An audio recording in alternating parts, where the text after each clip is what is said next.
Writing an intro from this one is a little, I don't want to say harder, but not what I expected. But this was something I really wanted to read lately, so I did it. And I was like, well, I could make a video about it. About 2 years too late, but screw it. I really like this one, so I'm going to review it. I know that most of the reviews say it's either okay or don't like it, but obviously I love the art because it's Greg Capullo. But I know some people like Todd McFarlane more for his art than his writing. But I like Miles, but to be honest, I do like his writing, even if at times it is a little wacky. So this is also me venturing out and maybe covering Spawn? Because Spawn, to be honest, is probably my second favorite comic book character next to Green Lantern. Which, if I haven't already, I'm going to cover a couple Green Lantern books soon. Mainly Jeff Johns stuff, but one I know for sure is going to be a single issue, and one is going to be a, wow, great arc. But anyways, let's get into the nitty gritty and, of course, the actual intro and stuff. So roll that intro, editor man. I am vengeance. I am the night. I am Polar Bear. Alright, so this book, by no surprise, is written by Todd McFarlane, known for things like Spawn and Spider-Man, and the art is drawn by Greg Capullo, known for Batman, the New 52, and Spawn, because he did a lot of the art for Spawn.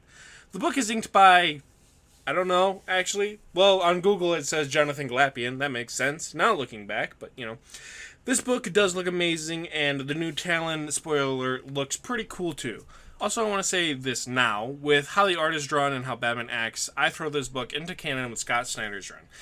I'll bring that up later, and if you disagree with me, so be it, but I mean, it's, in my eyes, a Scott Snyder book. It's also in my Scott Snyder box, and it ain't moving. And yes, I'm aware, he didn't write it, obviously. We start Batman Spawn with them living the same but also different lives, but the same thing that they both share is the date of June 26th. This is the date that Bruce Wayne's parents were killed and the day that Wanda, Spawn's ex-wife, was killed. Spawn was then convinced that if he could go to the Black Beast, or Batman, but they call him the Black Beast, the one with a black symbiote, which is weird, but I mean, alright. Anyway, Spawn then crosses into the world of Batman and goes to Gotham City to get to Batman. While Batman is in Wayne Manor, still grieving over the death of his parents, he has a conversation with Alfred about today, the anniversary of his parents' death. When the bat signal lights up the sky and Batman is then called by Commissioner Gordon to look into a message left to the Batman to investigate the alley of where Batman was born. There searching, he finds that the alley changes places that weren't there before, and he looks and finds pearls on the ground. He then sees a member of the Court of Owls taunting him, and he goes to get the necklace of pearls. He holds them up just after grabbing them. Spawn comes from behind, attacking Batman. Batman and Spawn then get into a fight where Spawn is clearly winning, but after a few moments Batman notices Spawn won't go into a certain area of the alley, known as a dead zone.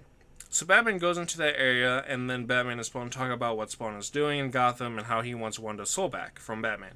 Batman knows, though, that both of them have been tricked and notices that the Court of Owls is watching their whole conversation, so Batman suggests they need to go somewhere more secret to have this conversation about what Spawn needs and wants. We then cut to the member of the Court of Owls going into a meeting with the rest of the court, which this is where we are introduced to the brand new Talon, and they discuss killing the Batman tonight and using Spawn to help kill Batman so the Court of Owls can regain control of Gotham. We then go to the Batcave, where Batman and Spawn are talking about what's going on. The time this book came out, the whole King Spawn thing was going on, and Scorch were introduced maybe a year before or so.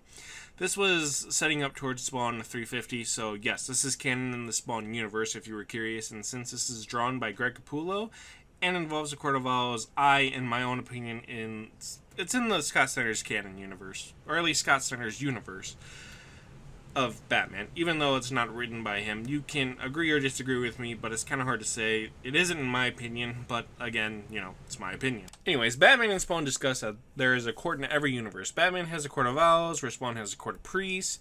They talk about being human and Batman being weak against Spawn's enemies, and how that in the Spawn universe, Superman was killed first, and that's because the enemies weren't even scared of him. They then meet up with the Joker, who for some reason has knowledge about what is going on in Gotham and how the Court of Owls are a part of all of this, and then Batman and Spawn get the information. They then leave and come up with a plan to defeat the Owls. Part of the plan that Batman comes up with is a code word Blake, which is Wanda's maiden name, which will become important later on when they face the Talons. Batman and Spawn get ready for the battle while Talon retrieves the pearl from earlier in the book. They need for Batman to open the portal for the Court of Owls that they won't open. For some reason, I think to go take over Spawn's dimension, it's not really explained. But anyway, Spawn straight up kidnaps the boss from the Court of Owls. So that way they have bait for the Talon. And while they're waiting for the Talon to show up, Batman and Spawn then set up Arkham Asylum as a zone to meet because it is half a dead zone, so if Batman needs any advantage, he has it there. Even though all of the inmates of Arkham are still there. Talon then attacks Batman, and while Batman defends himself, Spawn turns on the floodlights and yells at Talon, taunting him to fight. So Talon then attacks Spawn, trying to get the pearl back he stole when teleporting the Court of Owls member. Spawn then takes the beat down while wearing out his opponent. Then, when his opponent is worn down, Spawn goes in and attacks the Talon. Spawn, still in the dead zone, starts to win this fight. The member of the Court of Owls retrieves one of the Talon's weapons and starts firing darts from it at Batman, and Spawn missing all but his last shot. With his last shot, Batman tells Spawn to turn out the lights, and when he does, the Court of Owls member fires his last dart, hitting Batman and injuring him in the chest. But with that, Batman rises and stabs the Court of Owls member right through the chest, revealing that Spawn had used his symbiote to change into Batman and to trick the Court of Owls member, and also showing the inmates of Arkham that they should fear Batman, as well as showing that Batman is not afraid to kill. Well, Batman, not pleased with this, immediately starts to get upset with Spawn, saying that's not how he does things. Talon then regains his footing as Spawn transforms back into his normal look and overpowers Spawn in the dead zone, taunting Batman and telling him it's his last chance to open the portal. But Batman, he doesn't care. Spawn is a murderer, but if he kills Spawn, he'll open every cell of Arkham and have all the villains attack Talon because they'll want to take him down because he is one of the people who created Batman. Of course, they'll attack Batman after, but I'm sure Batman would escape. Talon thinks a moment and says, then who will save your mother? And Batman then figures out they need his soul because he's the only one that is still human. Batman then says no one will save his mother. She died a long time ago. Batman then yells out the word Blake, and Spawn, sitting outside the dead zone, he kicks Talon into Spawn's cape, which his cape, eats him whole. It sounds dumb, but, it's Spawn, and then Spawn disappears, going back to his home. Batman then picks up the pearl that was dropped. It is now cracked and wonders if it even mattered. The epilogue ends with Wanda in Gotham looking up in the sky, wondering what the bat symbol in the sky means, and Martha at the church with Father Kilgore and with Clown, and at the end saying everyone is now in place. This is how Batman Spawn ends at the least, and is the latest crossover, and hopefully not the last, because I do like these crossovers. Generally, some could be better. I would give this a 9 out of 10 Lego Bats, to be honest, and to be honest with you, I need to get 10 Lego Bats so that way I can do this correctly. But I hope you guys enjoy this review of Batman 2022. Well, Batman and Spawn 2022. And if you guys like this video, please give it a like. If you guys like Batman or you like me, hit that red subscribe button and turn to gray. And don't forget to keep collecting the comics that you like.